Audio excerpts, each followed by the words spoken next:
9, 8, 7, 6, 5, 4, 3, 2, 1, 0.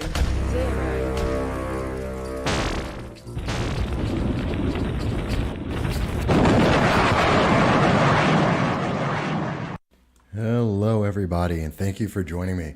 That's right, this is Michael Voss, the Dragon of the Southern Tier, here with you on No Soundbites Allowed, and we are on the TCN network. That's right, and we are happy to be here, and we hope everyone is enjoying the exceptional conservative network. Sorry, got tongue-tied for a second there, but we're having a great show, and I'm going to enjoy this. I always enjoy speaking with each and every one of you. So I hope you guys are going to enjoy it as well. That music piece that we heard was from the local band, Adam Ate the Apple. They're great guys, and I love that band. The woman was Callie Cornwell. We'll see a little bit more of her later, but, you know, I love you guys. It's always wonderful to be on the program with every one of you. And we have a lot that we're going to go over today. I'm going to try and get through all of it. I mean, it is just a lot of stuff that I have prepared. I do want to also mention that the show is on every Tuesday at 1 p.m., every Thursday at 1 p.m., and then on Saturday we do an extended show, which is 2 hours. We start at 12 noon until 2 o'clock.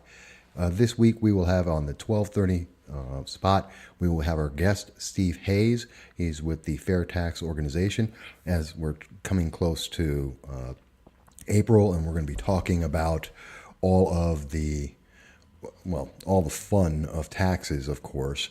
We're going to be talking with him about taxes. He's Americans for Fair Taxation is the actual name of the organization. It's a nonprofit 501.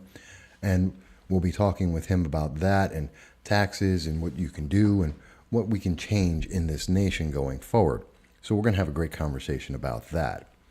But separate of that, there are a lot of things that are going on right now that we really, really need to be talking about. So let's start off with my favorite little thing.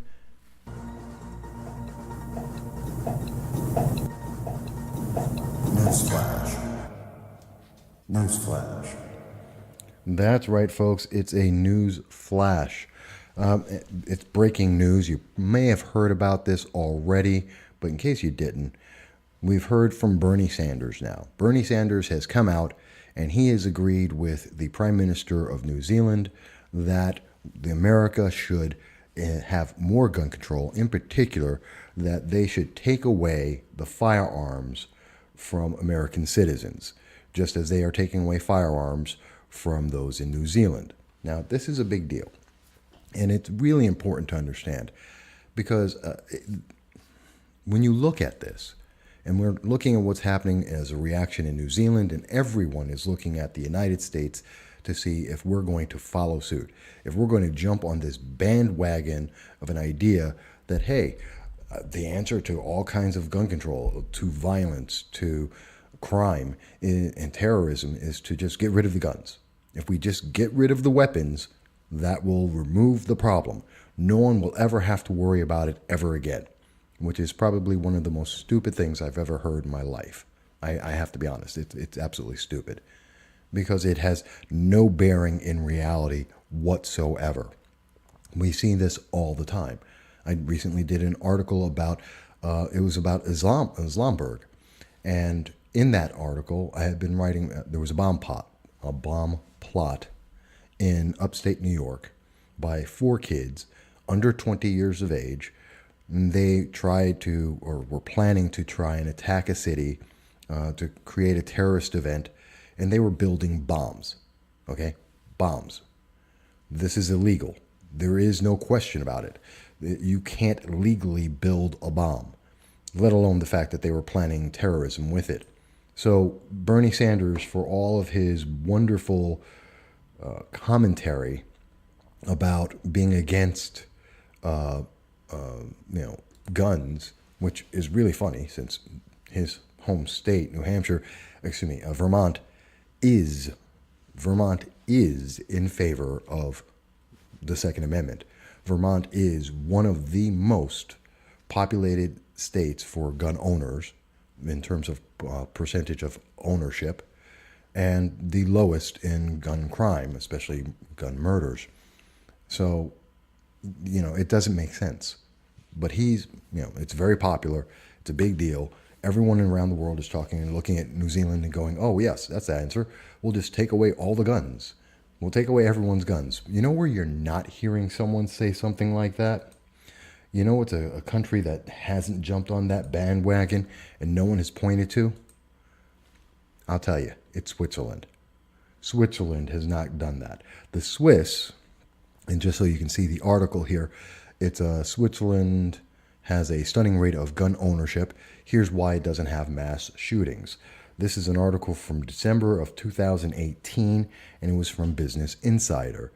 And this article goes into one of the big things is that everyone has guns. This nation is filled with firearms. And that's because the citizenry are armed partially to protect that small nation. And that's why they've been neutral for over 200 years. Okay, and that means that when we saw World War I, World War II, no one invaded Switzerland because you really wouldn't want to. Because everybody, I believe it's every male from 16 to the age of 65, is armed and is technically a part of the military. It protects the people, and because they own firearms. So that's something that we need to take into account. And we've seen a lot of people around the United States, of course, they have their own reaction to this. So it's not just that they're saying, we're pointing to the Swiss, but here in the United States, there's people who are having a view about this. As reported by WRGB News out of Albany, Missouri would require, they have a bill that they had put out, and this is as of March 15th of 2019. They put out a bill that would require adults aged 18 to 34 to own an AR-15. Now you may be saying, well, gee, that sounds exactly like Switzerland. There's an idea, because we keep hearing people say, let's get rid of the firearms. Let's get rid of all the weapons, and then we'll be safe. And it has not happened. That has been the ideology, to get rid of firearms, to get rid of those scary weapons that we see in movies all the time, that we're going to get rid of that, and all of a sudden we'll all be perfectly peaceful. There will be no problems in the world. All crime will stop, or something like that. I don't understand the ideology. But we've seen for a fact that for the last, 30, 40, 50, since human beings have existed, that has not been the case. You can restrict all you want, and yet mass shootings, murder, suicide with firearms and without continue to happen. So the logic isn't existing. It doesn't exist there. If you could show me that suddenly there was a stop, that gun violence, look at Chicago. It doesn't work. They have the most restrictive gun policies in the nation. It doesn't work. New Zealand is one of the places in the world with one of the stronger gun restrictions. You don't have a right to own a firearm in New Zealand. And the government has to give you the right to be able to have that firearm in the first place. And that still doesn't stop things. Evil people do evil things. In particular, this gentleman from Australia coming into New Zealand. But again, that's a different issue. You're talking about evil people with evil intentions. But, so you see Missouri, their answer is, let's go the other way. Instead of taking firearms away from people, why don't we arm people? Kind of like Texas, and see if that works first. Maybe that's an idea, to actually live up to the sanctuary of the Second Amendment, to give more to it. And as a matter of fact, there's also North Carolina. Another county has joined the list of over 120 different counties across the country that are declaring themselves sanctuaries for the Second Amendment, which I've done an article about as well. So, there's a lot of people who are looking at this from the point of view, obviously gun restrictions and gun control, which is really gun restrictions, or removal of the Second Amendment, that hasn't worked. It has never worked. We've been doing it for 30, 40, 50 years, and it has failed every time that we do this. Since that is not working, we need a new approach. What approach can we take? And then they came up with this. But I want to add in one other thing that's very important to think about this. When we're hearing Bernie Sanders, we're hearing Beto O'Rourke, we're hearing the 2020 presidential candidates, they're running around and they're saying, hey, we've got to get rid of all the guns. This is the only answer. We've got to take away everyone's rights. We've got to take away their ability to defend themselves, to defend their families, to protect themselves from a government that becomes corrupt, which we see historically has happened over and over again across the world.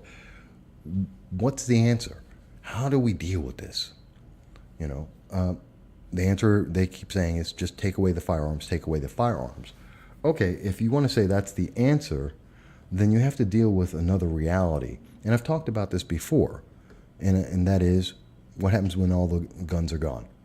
Okay, we've seen it in England, as a matter of fact, where England has a massive amount of knife crimes, and that they have an epidemic of knife attacks and knife murders, which I went into in deep detail. But let's take a look at what's happening around the world. Italy, just a couple days ago. News is out there, but it's not really one of the big stories. But a guy in Italy went out. He hijacked a bus with 51 kids on it. 51 kids. All right, that's huge. 51 children were on this bus. And he went out there, and you can see there's a bunch of stories on this. Most of them are from overseas. BBC America is one of them. There's an article by Washington Examiner. Many others have picked up on the story, although it's not being well promoted, say by cable news. But he goes in, he gets on this bus, no one knows how. And he tries to hijack these kids for a purpose no one's quite clear about. He gets one of the kids calls their parent on their cell phone and says, hey, this guy's trying to hijack the bus. Police come, try to stop him. He sets the bus on fire. He's trying to burn 51 children alive. And you're saying to yourself, well, why didn't someone just come up and try and rush him, Besides the fact that he's driving the bus, why don't someone try and grab him? Because he had a knife. That's why. He was able to subdue 51 kids, and I think it was 2 adults who were chaperoning, and he was able to subdue them all because he had a knife. Not a gun, not a firearm. He had a knife. And because he had a knife, he was able to try and burn 51 people alive. And he happens to be the man is a dangerous man, obviously. He's very dangerous because something's wrong with him. He happened to be an immigrant, and that's something else that you don't see. And this is what I wanted to bring up, the search for it rather than one individual story. You see all the stories say it's an Italian driver, or they just mention that it's a driver. But you know what they didn't mention? The man is an immigrant. He is a naturalized Italian. He's originally from Senegal. And so he's an African from Senegal who came to Italy and became a naturalized Italian citizen. Now, one of their answers is, well, they're going to remove his Italian citizenship. And that's something I think if we want to take any kind of lessons from overseas, we have to. Just like we're seeing in North Carolina, let's look at everywhere else. Let's, say, hey, let's arm more people, not less, so they can defend themselves against these kind of crazy, deranged, criminal people. And 2, if you commit an act of terror, maybe that's worth taking away your citizenship, especially if you happen to be a naturalized immigrant. You're a naturalized citizen. Because obviously you didn't want to adhere to the Constitution or to the rights and freedoms of the land. It's an idea. You may agree, you may not. But I know my buzzer is about to go off, so we're going to take a quick break. Then we'll be right back, and we'll talk a little bit more about a few other things. Please let me know what you're thinking. All right, everybody. Thank you for bearing with me there. Sorry, we apologize about the slight sound issue on part of that. I know that it was a little disturbing. I'm talking to the chat room as we speak as well during the breaks, and I do look at it during the entire conversation that we're having here. So I do apologize about that. You test everything, you get everything set up, you prepare, and then of course once you go live, who knows? Technology. It's the fun of being able to do this all by myself. That's right, people. There isn't a whole big team behind this. I do most of the program, all the tech work by myself. But moving forward, obviously we were talking a lot about what was going on with what's going on with gun control and that issue. And obviously this is a very political issue, especially in the United States. Talking about the Second Amendment and whether or not we want to go with the sanctuary cities or we want to take the approach of Bernie Sanders and some of the 2020 presidential candidates like Beto O'Rourke and some of the others that say that we need to get rid of the firearms because the only way to be safe is to take away every weapon, which ultimately means you're going to take away guns, you're going to take away knives, including your steak knife, they're going to take away baseball bats, they got to take away cars. I mean, where does it end? Where does it end? Because everything is technically a weapon. It's intent that should be the problem and should be the question. And that's really the issue. But when we're talking about politics, I want to talk about a few things there. I want to actually take a step back in time because you may recall that it was back at CPAC that just recently happened at the end of February. Hello, everyone, and thank you for joining me. This is Michael Vaughn.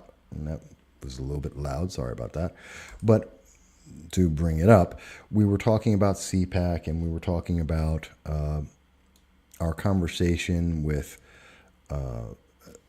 the director of Urban Red, Reverend Ralph Chittims, and he had been speaking with us about this, and it was a great conversation that we had with him, talking about a organization, Urban Red, which is seeking to help candidates at the lowest levels of government.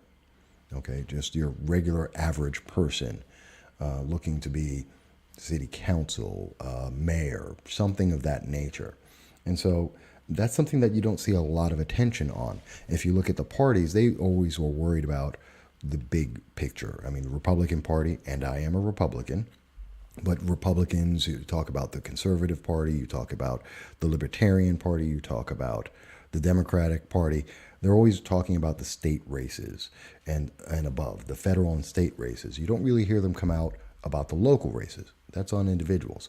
But you know what? If you ever run a race, and I've run for Congress, but if you've ever been involved and helped people on their local races, there isn't a whole lot of support. So that's what Urban Red does. And they just came out with an announcement 2 hours ago today. So actually, I should be doing my wonderful, since it is breaking news.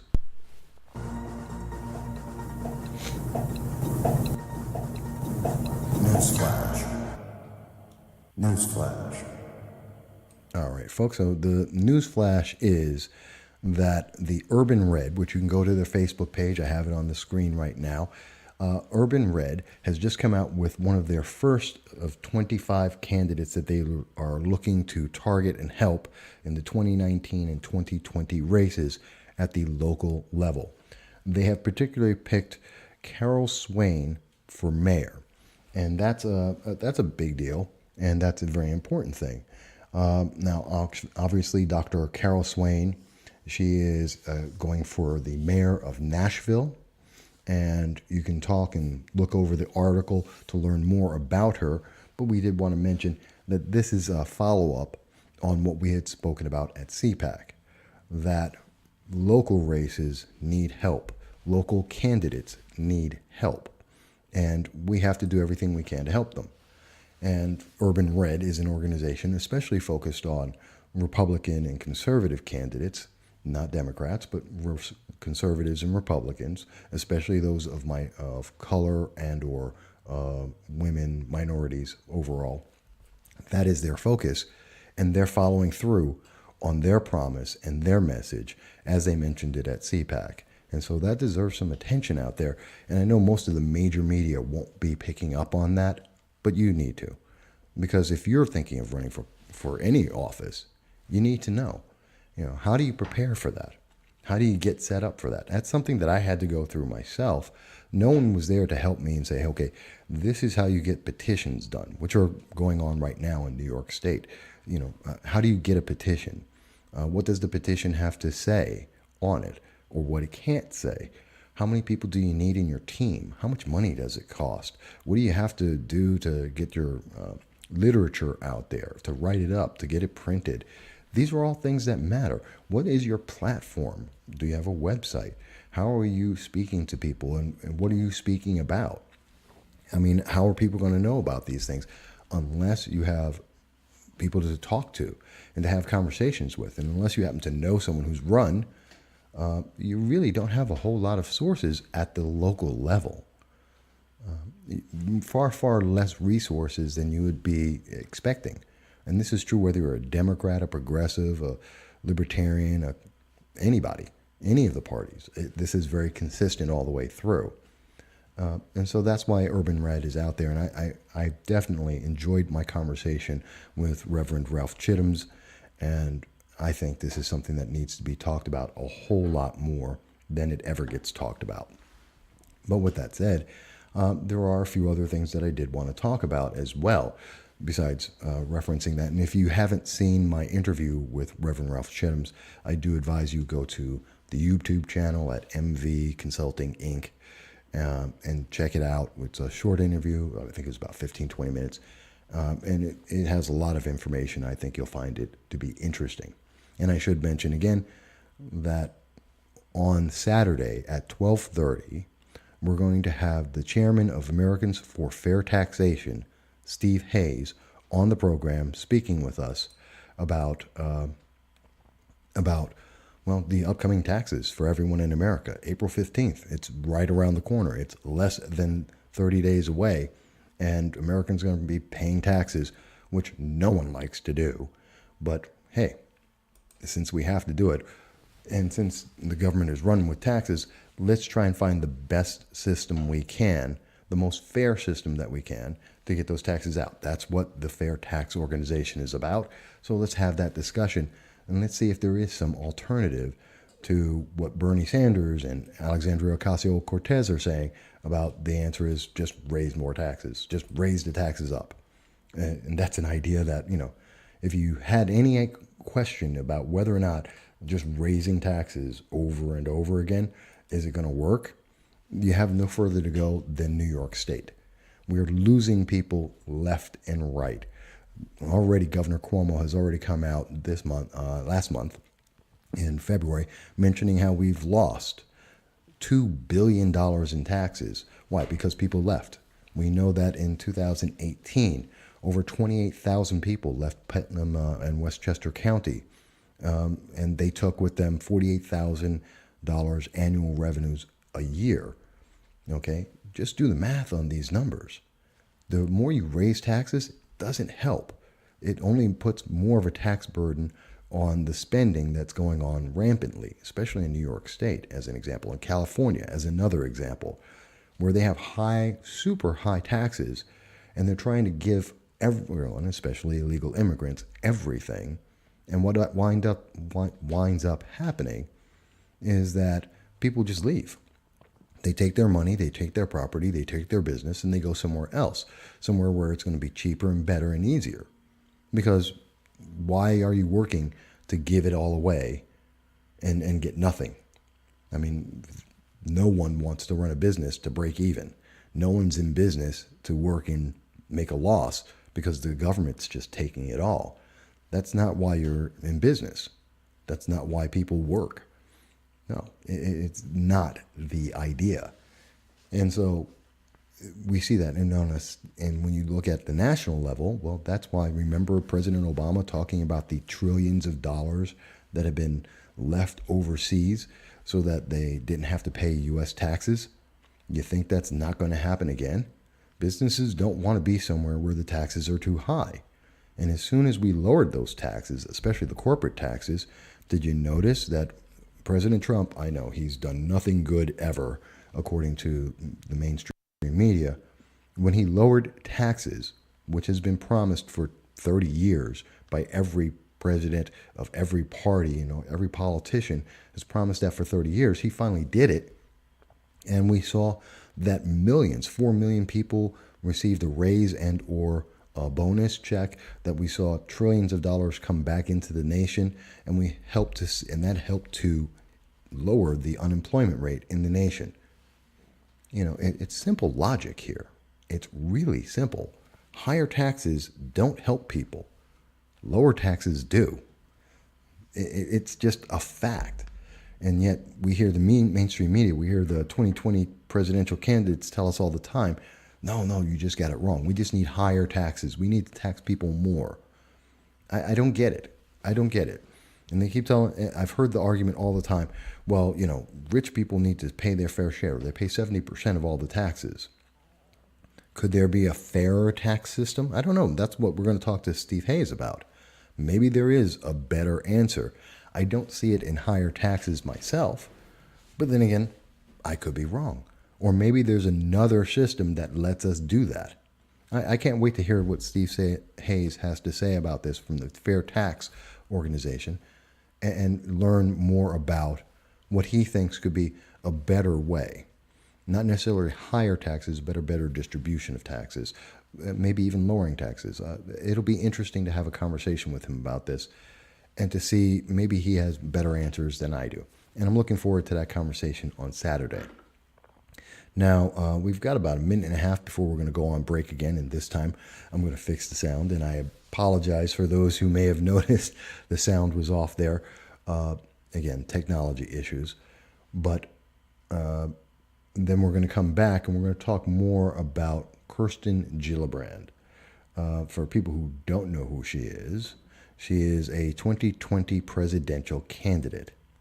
Okay, and just as a tease here, you may not have heard about this, but she wants to give Social Security to illegal aliens. She wants to give a path to citizenship to illegal aliens. And that's a really, really dark place to go to.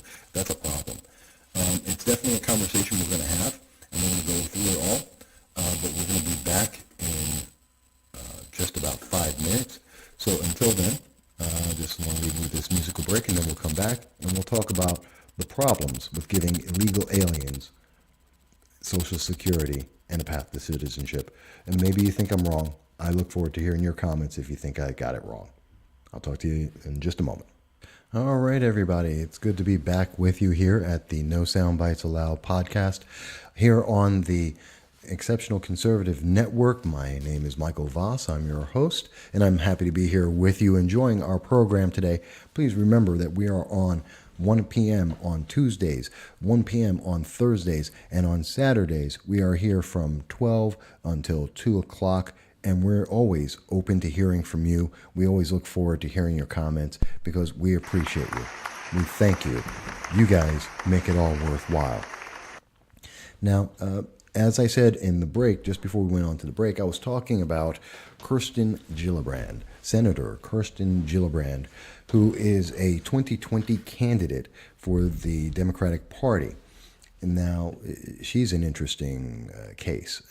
Bernie Sanders may be the socialist. He's the straight-up communist of the Democratic Party, and he's ushered in Alexandria Ocasio-Cortez and that whole Democratic Socialist movement.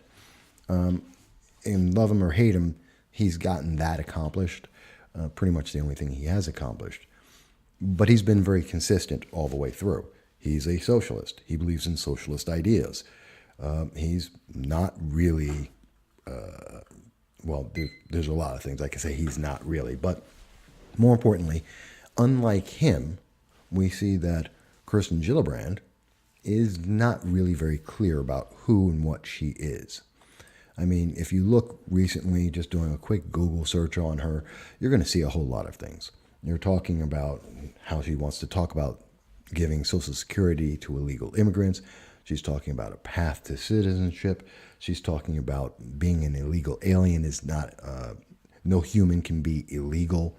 I mean, it's a lot of rhetoric out there. But something that a lot of people don't seem to think about her is Senator Kirsten Gillibrand isn't any of these things that she puts out, or at least that we can't have real confidence in the fact that what she says today is what she really believes. She's a bit of a chameleon. Now, you can go back to just 2018 and you can see an example of this. Kirsten Gillibrand very famously was on TV, was in a debate, and at the time she mentioned directly to looking into the camera, saying to the people of New York State that she would fulfill her 6-year term as a senator if she were reelected. About a week after the election, she then turned around and went up to New Hampshire and started her, or continued to have, her presidential bid. So she had no intention of living up to her word, and she lied to the public on TV. That's just a fact. There is no question about that. And she avoids it as much as possible. But we know that she's done this a lot more. It's not just in 2018, but you can go back to 2009. And this is from the New York Times on, what was that? That was January 27th of 2009. January 27th of 2009, we see the article, which is called Gillibrand's Immigration Views Draw Fire. So you can look this up for yourself, okay? And right there, they're telling us in a nutshell, and basically the first 3 paragraphs tell you almost everything you need to know about Kirsten E. Gillibrand. The biggest thing to notice about her is that she was opposed.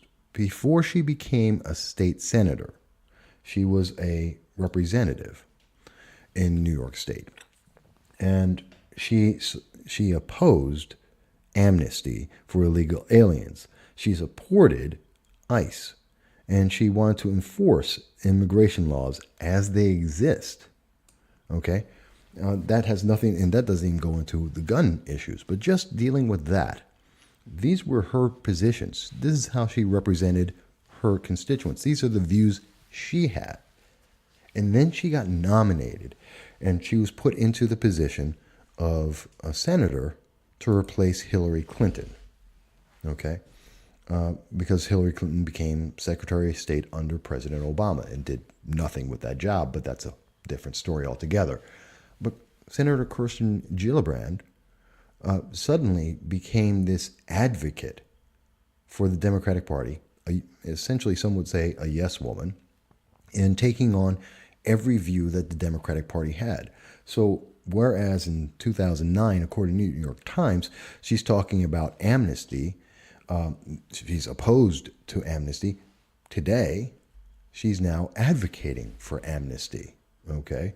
Because that was, and again, I just showed you the article from the New York Times in 2009, and you can just do a Google search right now, as I did just before the show, and you can see her talking about, well, no one is an illegal human, and she's talking about a path to citizenship. The 2009 Kirsten Gillibrand would never agree with that and would tell you that it's absolutely wrong. But the 2019 Gillibrand, who wants to be president of the United States, well, she's all for it, as long as her the Democratic Party, the socialists in the party, agree with her, because she'll do whatever the party says, apparently. And you have to wonder about that, because it's a silly statement. When you hear someone say something like, no human being is illegal, there is no such thing as an illegal human. You're right. Every human being exists. There's nothing illegal about being a human being. There is something very illegal about breaking laws. There is something very illegal about migrating into a country without permission or authorization and breaking the laws of that nation. That is illegal. That is a crime. It isn't a crime to be born. Well, some Democrats seem to think so, because they have the post-birth abortion views. So maybe some Democrats think it's a crime to be born, but the rest of the world, the non-socialist individuals in the world, believe there is no crime in being born. There is a crime in breaking a law of a sovereign nation, and just because of your personal benefit. That's selfish. That's a crime. It's wrong. So, yeah, there is no such thing as an illegal human. You're changing the argument. No one is saying that any human being is illegal to exist, except for some Democrats who believe in post-birth abortion, like in Virginia, the governor there. They may believe that. Is that right? Northam, Governor Northam. He believes that. But I don't think the majority of anyone else believes that. But Kirsten Gillibrand doesn't stop there, okay, in terms of rephrasing the argument and rephrasing the discussion and trying to change her personal view from where she used to be to where she thinks she'll get the most benefit. It's pure ambition here. This is purely ambition. This is her just trying to get to the highest rank possible. It's a power grab. And that's kind of, while it's honest, it's also kind of sad. But most recently, and it's been coming out on March 20th, we've seen the article in the Washington Examiner, that she wants to give Social Security to illegal immigrants. I mean, that's the story. And there is video, which was found on Twitter, of her talking about it. Matter of fact, I'll play it right now. I'm just waiting for it to load up. If it loads up. Trump. So what will I do? I have a lot of ideas. First, we need comprehensive immigration reform. If you are in this country now, you must have the right to pay into Social Security, to pay your taxes, to pay into the local school system, and to have a pathway to citizenship. That must happen. Wow, that must happen. That's interesting. That's what Kirsten Gillibrand says. These are her words. Video of her saying it on Twitter, saying that she wants to make sure that she can get illegal aliens into the nation and give them citizenship and give them Social Security. Yes, they're going to have to work for it. But again, the bigger issue here is you're rewarding individuals who have broken our laws. She's gone from someone who actually opposed any form of amnesty in 2009. And in 2019, just 10 years later, because she wants to become president, she suddenly is now saying, oh, no, amnesty is great. Absolutely, we have to. We must ensure that people have amnesty and that we give them a path to citizenship. And the answer is why? Or rather, the question is why? Why must we do that? Because they broke our laws.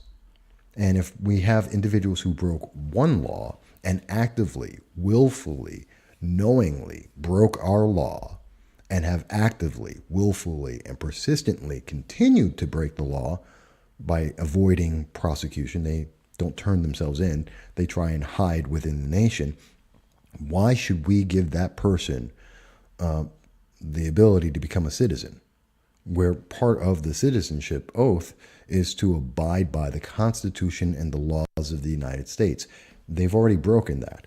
They've already shown a history of being willing to violate laws that they don't like. Why would we want that person in our nation? It's kind of like what we started with today, talking about Italy and the guy from Senegal who came to Italy and became a citizen of Italy, but he had no intention of that. He decided that he wanted to kill 51 kids because he didn't agree with the immigration policy of Italy. And that's why they want to revoke his citizenship. Well, we're getting the exact opposite here. People who are not from the United States, they've broken into, and think of it as breaking an entry. They broke into the United States. They violated our laws. They avoided prosecution and punishment for these laws as long as they possibly can. And they're demanding that on top of that, that they should be absolved of their crime and given a reward for their crime. And Kirsten Gillibrand is all for this. Really? There's a word for what happens when people pick and choose which laws that they want to abide by. It's called anarchy. Okay? It's called anarchy. And that's just horrible. There should never be a case or a time where we see a presidential candidate, the purpose of the executive branch is to enforce the laws of the nation. Enforce the laws of the nation as they exist. Not to reinterpret them, not to have a political benefit, not to try and have a personal gain. Enforce the laws that exist. She understood that in 2009. But in 2019, seems to be something she doesn't understand. She's more happy to have anarchy. She's more happy to reward criminals than she is to help American citizens. I don't understand this. I mean, these are the same people, and she's the same person who's saying that Social Security is in danger and Social Security is going to run out of money. But she wants to add 20 million more people on the rolls of Social Security. She wants to add 20 million more people that will draw money out of the Social Security fund than are going to put money in. Does that make sense to anyone? I mean, why would we do this? Why would we reward people? You know, if someone breaks into your house, would you give them the keys to your car so they can drive that away? Because this is what we're talking about here. They broke into our house. Our nation is our house. They broke into our house. And they've taken things from us, whether it's food or medicine or education for their kids. They've taken things from us without our permission. Keyword, without our permission. And now they're asking for the keys to the car. And Senator Gillibrand is saying, yeah, here are the keys to the car. You should go take my car and drive it. I'm sorry, that just seems stupid to me. That doesn't make any sense whatsoever to me. Maybe this makes more sense to you. Maybe if there's a Democrat out there, or a progressive, a socialist out there who thinks, no, you got it wrong, Mike, you just don't understand. Please do explain it to me, because I don't understand it. And if I've got it wrong, I want to hear from you. Please leave me a comment, either on Twitter at the MV Consult. You can send me an email at info@vosconsult.com. You can contact me on Facebook.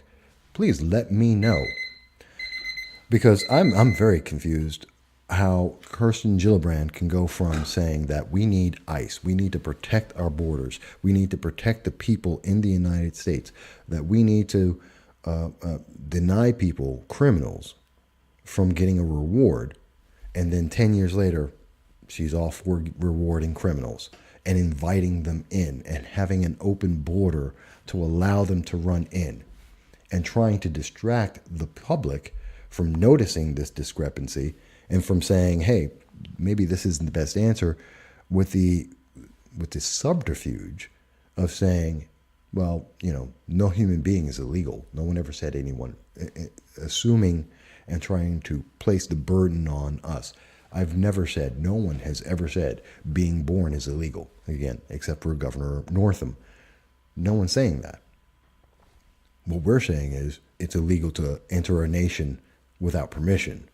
That's different. And legally, we're correct. That's the law. So how she can say this, I don't understand. She should know far, far better than this.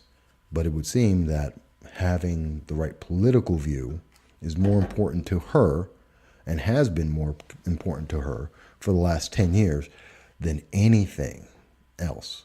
She's been willing to lie on TV. She has gone and reversed all of her positions. Why would we expect her to stop now, I suppose?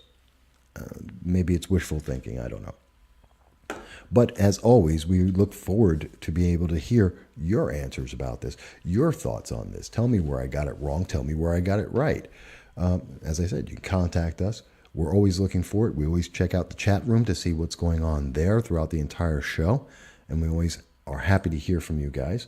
We enjoy being here on the Exceptional Conservative Network, the TECN TV. And on Saturday, please remember, on Saturday, we're going to be having a special guest, possibly two guests, but definitely we will be having Chairman of the Americans for Fair Taxation, Steve Hayes. He will be on with us on Saturday at 12:30. Our program on Saturday starts at 12 noon and it goes until 2. We're working to confirm our guest for the 1:30 slot. We may have a guest there. And as soon as we have that confirmed, we'll be announcing that for you as well. I always enjoy talking with you guys. It's always fantastic. And we try and cover as many issues and many ideas as possible here. But if you have an idea, if there's breaking news that you hear about that we haven't covered or we're not aware of, especially if it deals with the First Amendment, the Second Amendment, immigration, the economy, international policy, we're always interested in that. And that can be, and also at the local level too.